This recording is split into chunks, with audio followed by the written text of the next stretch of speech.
Hey guys, welcome back to Bit9. Today I'm going to show you a cool workaround to install the TikTok app on your Mac. Since there isn't an official TikTok app for Mac, I'll guide you through a simple method that lets you create a TikTok-like app that you can add to your dock. Let's dive in. First, open your web browser and navigate to the TikTok homepage by typing in www.tiktok.com. Once you're on the TikTok homepage, click once on the Browser tab. Then, grab the URL of that page by clicking and dragging it to your desktop. This action will create a browser shortcut for TikTok.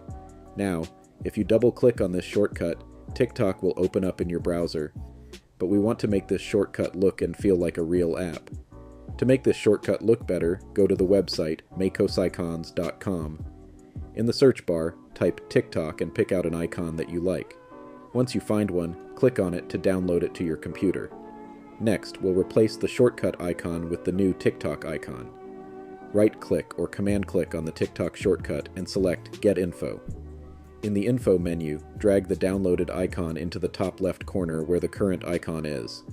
You can also rename the shortcut to TikTok by clicking on the name and typing in the new name. Finally, to add this new TikTok app to your dock, simply drag the shortcut into your dock. Now, whenever you click on it, TikTok will open up in your default browser. And there you have it. You've successfully created a TikTok app on your Mac that you can easily access from your dock. This method works with any website, so feel free to create similar apps for Instagram, Reddit, Facebook, and more. Thanks for watching this video. If you found it helpful, give it a thumbs up, and don't forget to subscribe to the channel for more handy tech tutorials.